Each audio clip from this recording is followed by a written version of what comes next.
Bueno, pues vamos a dar inicio a la reunión del día de hoy, de la primera del mes de abril del año 2022. Bajo el siguiente orden del día: la apertura de la sesión, la lectura del orden del día, la presentación del trabajo Mujeres de Muy Antes por la profesora Rosaura Dávila. Preguntas y comentarios. Lectura de las efemérides de la primera quincena de abril. Lectura del acta anterior y asuntos generales. Una vez leído el orden del día, procedemos a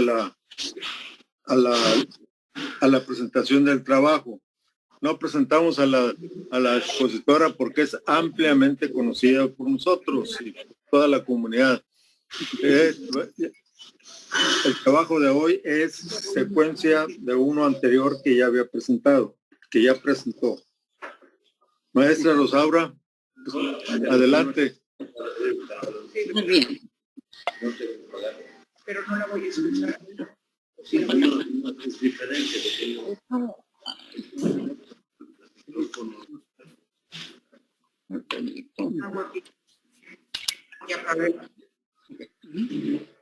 A ver. Ninguno.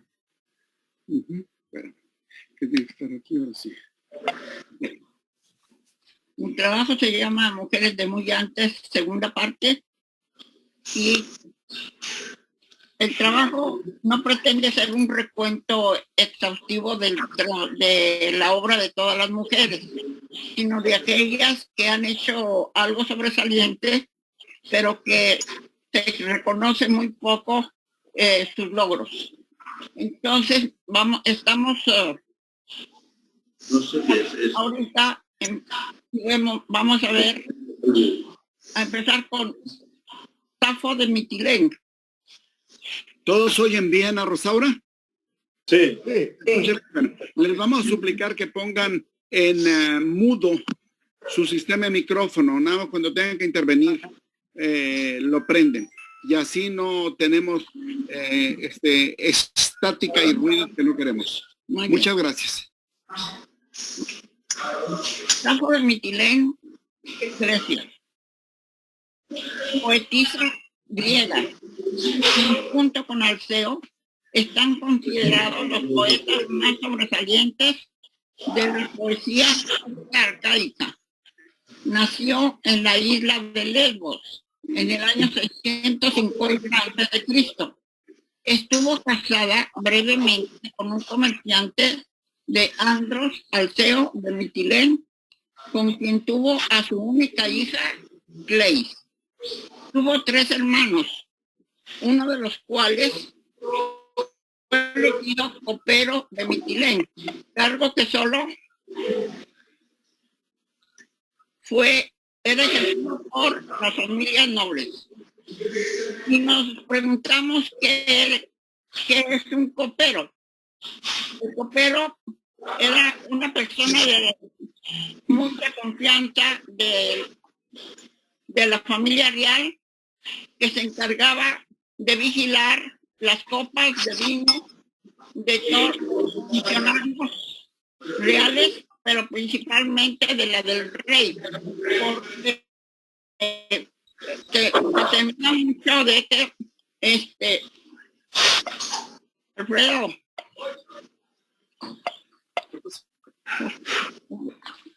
A ver. ¿La que sigue? ¿Qué tiene que pegarle aquí, mi hija? Tu dedo seco, muévelo. No, aquí. Ahora sí. Ahí está. ¿Ya?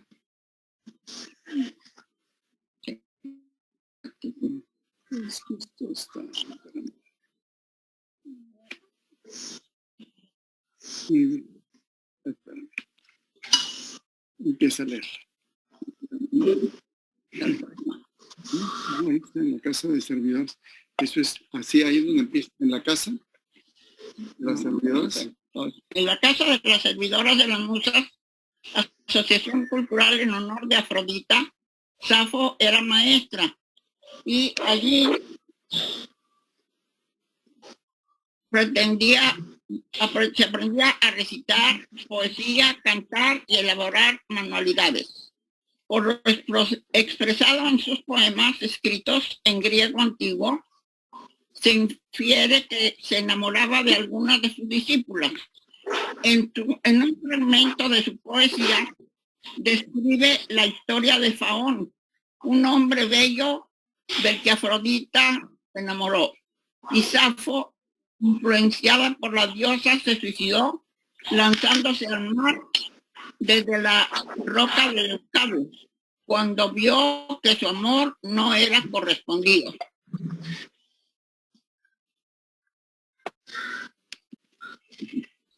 Otra versión afirma que Safo lo escribió como una metáfora de una decepción amorosa, ya que en uno de sus fragmentos se describe como alguien que ha llegado a la vejez y es incapaz de amar. El tema lo popularizó el poeta latino Ovidio, que la convirtió en una de sus heroínas como autora de una carta de amor dirigida a Faón. De todas las heroínas de Ovidio, es la única mujer cuya existencia se ha comprobado. La obra de Safo estaba compilada en la Biblioteca de Alejandría en 9 libros que eran copiados, traducidos y usados para la enseñanza, hasta que el Papa Gregorio VII ordenó quemarlos por inmorales. Escribió en dialecto eólico, popularizó la estrofa sáfica y se conservan fragmentos de su poesía lírica popular. Aspasia de Mileto, Grecia. La mujer más importante de la Grecia clásica vivió en el siglo V, unida a Pericles desde aproximadamente 445 hasta su muerte en 429. Maestra de retórica que tuvo una gran influencia en la vida cultural y política de Atenas. Nació en Mileto, actual Turquía, en el año 475 a.C. Su padre, Axioco, pertenecía a la nobleza y una de las conjeturas sobre su llegada a Atenas es por medio de Alcibíades II, a que la Asamblea de Atenas había condenado al destierro, mandándolo a Mileto. Allí se enamora y se casa con la hermana mayor de Aspasia. Al terminar su exilio, regresa a Atenas con su esposa y su cuñada, y en su casa fue donde Pericles la conoció y se enamoró de ella, que se convirtió en una hétera y llegó a dirigir un burdel. Las héteras de Atenas eran cortesanas y mujeres de compañía de clase alta que recibían una buena educación, gozaban de independencia económica y pagaban impuestos. Pues 10 minutos mexicano quiere decir 40 minutos. Dominaban. Por favor, apaguen los micrófonos.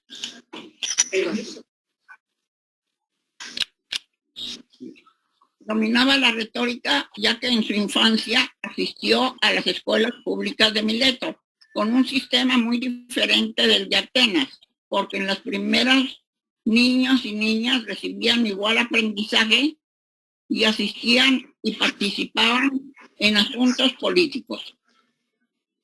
Fue acusada de influir en Pericles para que Atenas apoyara a Mileto en su conflicto con Samos, lo que le acarrió a ella perder popularidad y se enfrentó a ataques personales y judiciales, siendo acusada de corromper a las mujeres de la región para satisfacer las perversidades de Pericles, lo que la llevó a juicio por impiedad, acusada por el poeta cómico Epo, pero fue absuelta. También fue acusada por Aristófanes de ser la causante de la guerra del Peloponeso.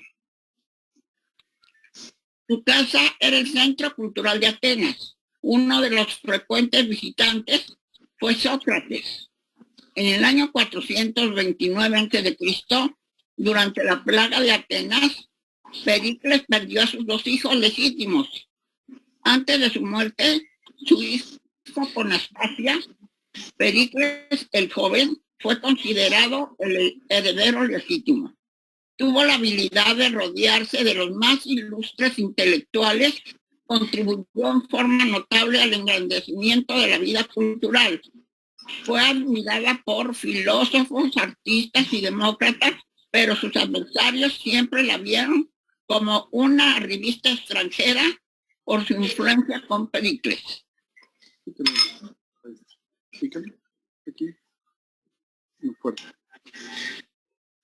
Hipatia de Egipto. La considerada como primera mujer científica de la historia, nace en Alejandría, Egipto, en 370 después de Cristo. Hija de Feón, fue la representante del neoplatonismo a principios del siglo V. Se destacó en matemáticas y astronomía. Educó a una selecta escuela de aristócratas cristianos y paganos que ocuparon altos cargos, entre los que se destacan el obispo Sinesio de Cirene, Escidio de Alejandría y Orestes, prefecto de Egipto. En el momento de su muerte, escribió sobre geometría, matemáticas y astronomía. Mejoró el diseño del astrolabio, instrumento que sirve para determinar la posición de las estrellas, e inventó un densímetro.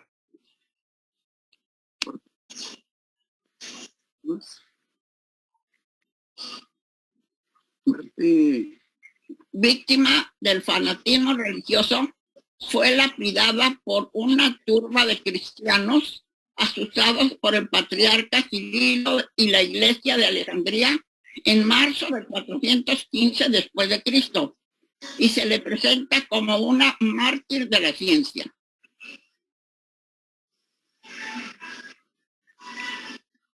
Se oye el sonido. Murasaki Shikibu, Japón. Nace en el 978 en Kioto, Japón. Escritora del periodo Heian, miembro de una familia de funcionarios letrados, decía por parte de padre y madre, una rama de los Fujiwara, la más ilustre familia de la nobleza de la época. Fue la poeta rebelde que rompió las reglas que su país tenía establecidos en el siglo XI. En su adolescencia derribó varios convencionalismos de su época, tales como estudiar juntos hombres y mujeres. Estudió mandarín, idioma predominante en China, junto con sus hermanos, a pesar de que el mandarín solo se enseñaba a los varones. Leyó los clásicos del budismo. Estudió música, pintura y caligrafía. Se casó con un pariente lejano que murió al poco tiempo, pero procrearon una hija. A su padre le ofrecieron un puesto en la corte imperial y ella pasa a ocupar el puesto de dama de compañía, escritora en el palacio de Akiko, la emperatriz adolescente del emperador, que se rodeaba de cortesanas que cultivaban las artes.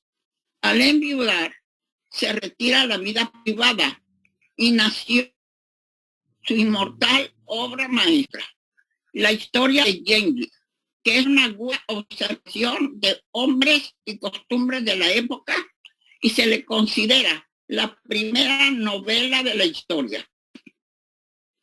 Consta de 54 episodios y presenta la historia de 4 generaciones con 400 personajes, llevando como protagonista principal a Hikaru Genji, el príncipe brillante que busca el amor y la felicidad en las cortes, hasta que la mala suerte tocó a su puerta y fue exiliado para que muriera en la oscuridad. Después de un lustro, se retiró a la región del río Biwa, muriendo en el año 1016. Su legado, un diario, costumbres de la corte, 128 poemas y la primera novela moderna.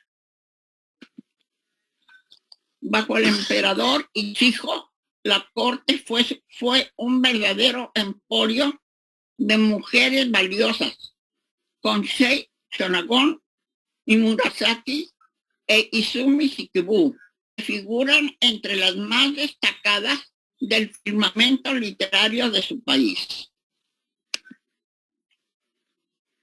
Santa Hildegarda de Bingen, Alemania, abadesa benedictina, escritora mística y compositora. Nació en Bermersheim, Alemania, localizada en el Valle del Rin en 1098. Fue enclaustrada en una celda del monasterio de Ruppersberg, del que posteriormente llegó a ser abadesa en 1136, y quien fue responsable de su educación en latín, sagradas escrituras, pintura. Perteneció al movimiento arte románico, en su especialidad de miniatura. Escribió sobre ciencia, física, medicina. En sus pinturas, los dibujos tienen una simbología muy propia y utilizó adecuadamente el color. Se le considera la escritora más prolífica de la Edad Media.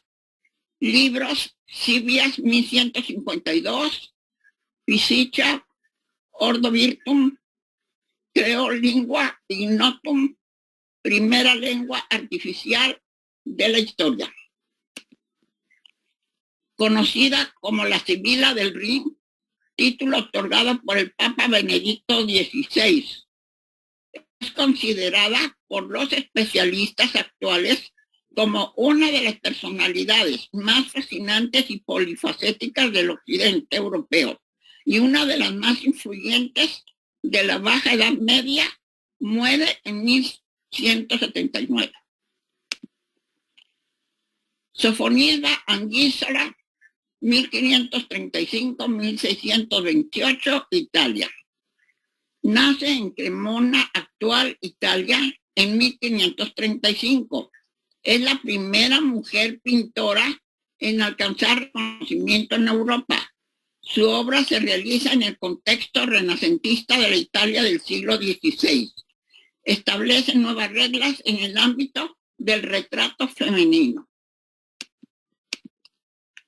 A los 14 años, su padre la envía a ella y a su hermano a estudiar con Bernardino Campi de la Escuela de Lombardía y continuó con Bernardo Gatti, y sienta el precedente de que las mujeres fueran aceptadas en las escuelas de arte. En 1554 viajó a Roma, donde conoció a Miguel Ángel por mediación de dos pintores que conocían bien su obra, y se convierte en alumna informal. Estuvo bajo tutela por 2 años. No se le permitió estudiar anatomía o dibujar del natural. Cuando ya era conocida, se traslada a Milán, donde pintó al duque de Alba. Meses más tarde, el duque prepara la boda del rey Felipe II con Isabel de Valois y la incluye como dama de compañía de la reina. A la muerte de esta, se queda como tutora de las infantas. Se casa con Fabricio Moncada, hijo del príncipe de Palermo, y se trasladan a Sicilia y después a Palermo, donde vive sus últimos 10 años, muriendo en 1628. Artemisia Gentileschi, 1593-1653, Italia. Nace en Roma, Italia, el 8 de julio de 1593. Fueron sus padres Horacio Gentileschi y Prudencia Monitone. Su formación artística se inicia en el taller de su padre, pintor toscano, representante de la escuela romana de Caravaggio. Su primera obra, Susana y los viejos, y su padre le da como preceptor privado a Agostino Tassi, quien la violó en 1612. La familia arregla su boda con un modesto pintor, Pier Antonio Stagliasti, que la salva de la deshonra total y se va a vivir a Florencia. Se convierte en la primera mujer en ingresar en la Academia de Diseño y se convirtió en exitosa pintora de la corte. Tuvo amistad con Galileo Galilei, Buonarroti y la protección del gran duque Cosme II de Médicis, especialmente de la gran duquesa Cristina. Se traslada a Nápoles y comienza a trabajar en cuadros para la Catedral de San Genaro. Carlos I de Inglaterra la llamó a su corte y muere en Nápoles en 1653. Mesoamérica. Según la revista México Desconocido, existió una mujer que fue tlatoani llamada Atototli, de la que dan cuenta los historiadores Filiberto Romo y Enrique Aguilar, y fue la única hija de Moctezuma I, quinto tlatoani de la dinastía tolteca mexica, durante el predominio de Tenochtitlán, fundada en 1345 y capital del Imperio Mexica. Fue personaje clave de la continuidad de la dinastía del Imperio, encargada de la renovación del linaje tolteca mexica, hecho que se consumó mediante su matrimonio, de donde salieron los futuros tlatoanis Axayacat, Tizoc y Ahuizotl. Al tener el legítimo derecho a gobernar, lo hizo antes que su hijo Axayacat. Su nombre significa pájaro acuático. Atototli, 1469-1463. Axayacat, 1473-1481. Forma parte de una trilogía simbólica que se inicia con la fundación del linaje Colúa mexica a partir de Ilancuetl, esposa del primer rey Tenochca, Acamapistli, Atototzin y Tecuixbo. Nueva España. Las mujeres en la Inquisición. Existen en el Archivo General de la Nación 325 expedientes que abarcan de los años 1536 a 1599, siendo el primer oidor Pedro Moya Contreras quien estableció la estructura del Tribunal de la Santa Inquisición. El derecho canónico fue de esencial importancia en la Nueva España. Se consideraba que hombres y mujeres tenían los mismos derechos. Sin embargo, se consideraba a la mujer más débil e ignorante. La sentencia tomaba en cuenta la ley civil y era de suma importancia en el caso de las mujeres y se les aplicaban penas menos severas. Las casadas podían ser representadas por el esposo.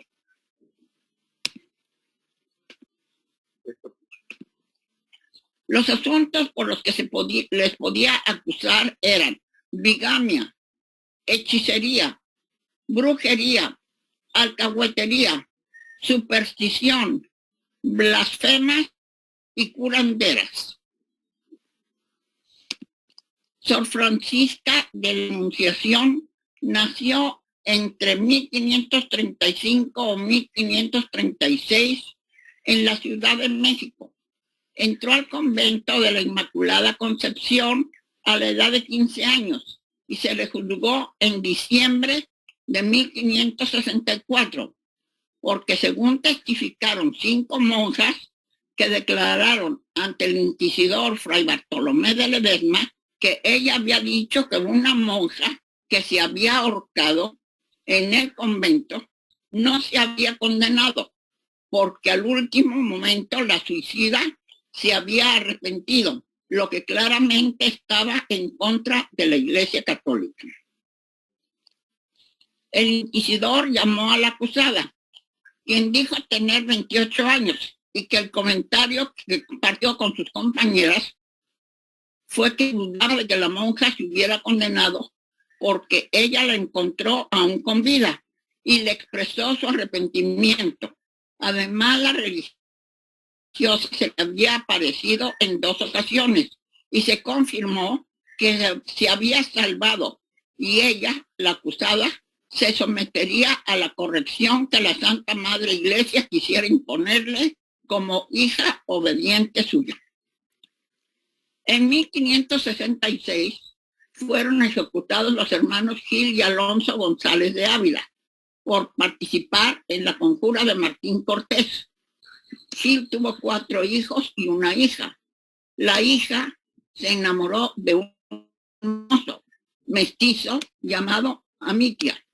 Los hermanos se enteraron y mandaron al mozo a España mediante el pago de una buena cantidad de dinero y con la amenaza de que si regresaba lo matarían. Mandan al convento en contra de su voluntad a María. Al morir los hermanos, el mozo se queda sin sustento y regresa a México. Al avisarle a la monja que estaba de regreso, fue grande la sorpresa de ella, pues le habían comunicado que él había muerto. Dicen que perdió la razón y se ahorcó en la huerta del monasterio. 4 años más tarde, en 1568, Sor Francisca fue testigo de la causa inquisitorial de Sor Elena de la Cruz. A Sor Francisca se le declaró incapaz y el proceso se suspendió. Francisca Núñez de Carvajal nace en 1540 en Portugal, judía conversa, hermana de Luis Carvajal y de la Cueva, gobernador del nuevo Reino de León, descendiente de la familia de judíos portugueses, conversos que pasaron primero a España y luego al Nuevo Mundo en 1580, fundando la ciudad de Monterrey. Acusada de judaizar a los que continuaban con sus prácticas, se les denominaba marranos. A partir de 1590 fue sometida, como toda su familia, a proceso inquisitorial, terminando la mayor parte de ellos ejecutados en un auto de fe. Muere el 8 de diciembre de 1596 en La Hoguera, acusada de judaizar a la población. Francisca era hija de Gaspar II de Carvajal de la Cueva y de doña Catalina León, y esposa de Francisco de Matos, del que envió antes del proceso, y madre de Luis de Carvajal el Mozo, primer escritor judío en América. Sus hijos fueron Isabel, Catalina, Mariana, Leonor, Baltasar, Luis, Miguel y Anita. La confesión de Isabel, obtenida bajo tortura, implicó a toda la familia. Fueron obligados a confesar y a jurar públicamente en el auto de fe del sábado 24 de febrero de 1590. Ella fue torturada en el potro de Cordeles hasta obtener su confesión, y varios de sus hijos fueron condenados a prisión perpetua. Isabel, Catalina, Leonor y Mariana. En enero de 1595 se activó un segundo proceso inquisitorial acusándolo de relapsus. Durante su prisión intentaron comunicarse con otros marranos, a los que escribieron mensajes de fortaleza de la fe judía. Mueren en La Hoguera, excepto Mariana, que perdió la razón y tuvo que esperar otro auto de fe del 25 de marzo de 1601 y Ánica, que fue reconciliada. La bibliografía. Y en conclusión, podemos decir que todas estas mujeres tienen algo en común. Pertenecían a clases privilegiadas, tenían cercanas al poder, tenían una educación distinta del común de las mujeres y rompieron reglas y tuvieron valiosos aportes a la humanidad. Muchas gracias.